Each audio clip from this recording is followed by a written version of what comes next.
ஆவிக்குரியதில் இதெல்லாம் ஆயத்தமா இருக்கிறது. அது வாக்குத்தத்தங்கள் மூலமா நம்ம கொடுத்திருக்கிறோம். அந்த வாக்குத்தத்தங்களை எடுத்து நம்முடைய வாழ்க்கையில் இருக்கிற பிரச்சனைக்கு அகைன்ஸ்டாய், நம்ம வாழ்க்கையில் பிரச்சனைக்கு பதிலாய் சொல்யூஷனாய் வசனம் என்ன சொல்கிறது?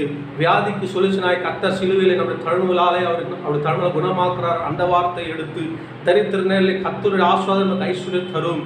அவர் நமக்காய் தரித்திராய் அவரை தரித்திரம் ஐஸ்வர்யமாக்கினார். நம்முடைய தரித்திரம் கடன் பிரச்சனை இந்த வாக்குத்தத்தங்களை அநேக ஜாதி கடன் கொடுக்கும்படியான ஆஸ்வதிப்பார் என்ற இந்த வாக்குத்தத்தை எடுத்து நம்ம சொல்லும் பொழுது நம்ம வாழ்க்கையில் இருக்கிற தோல்வி நேரத்தில் கிறிஸ்துக்கள் என்னை வெற்றி சிறக்க பண்ணுகிற தேவன், அவரே நமக்கு ஜெயம் கொடுக்கிற தேவன் என்று சொல்லி, நம்மை வாழாமல் தலையாக்குற கீழா இல்லாமல் மேலாக்குறவர் அவர் என்று சொல்லி, இப்படி அந்த வாக்குத்தத்தங்களில் இருக்கிற நம்முடைய வாழ்க்கையில் இருக்கிற பிரச்சனைக்கு அகைன்ஸ்டாய், அதுக்கு சொல்யூஷனாய், பதிலாய், தீர்வாய் இந்த வசனம் என்ன சொல்கிறதோ அந்த வசனத்தை எடுத்து அதையே இரவு பகலும் திங்க் பண்ணி அதே நீங்கள் பேசி பிரச்சனையை பேசாமல் காண்கிறவங்க பிரச்சனையை, கஷ்டத்தை, கடனை, தனிமையை, திருமணமான காலத்தில் தனிமையை பேசாமல், கடன் பிரச்சனை கடனை பற்றி பேசாமல், குடும்ப பிரச்சனை, பிரிவினை, சண்டை அதை பேசாமல், எது இருக்குதோ அதையே பேசி கொண்டு இல்லாமல், எது உங்களுக்கு கஷ்டப்படுத்துது, எது உங்களுக்கு உபத்திரமாக இருக்குது அதையே பேசி கொண்டு இல்லாமல், அதற்கு பதிலாக கர்த்தர் வார்த்தையில் என்ன சொல்லியிருக்கிற அந்த வார்த்தையை எடுத்து அதை பேசி பிரச்சனைக்காக அதை பேசி இரவு பால் அதை திங்க் பண்ணி கொண்டு அதை பேசிக்கொண்டு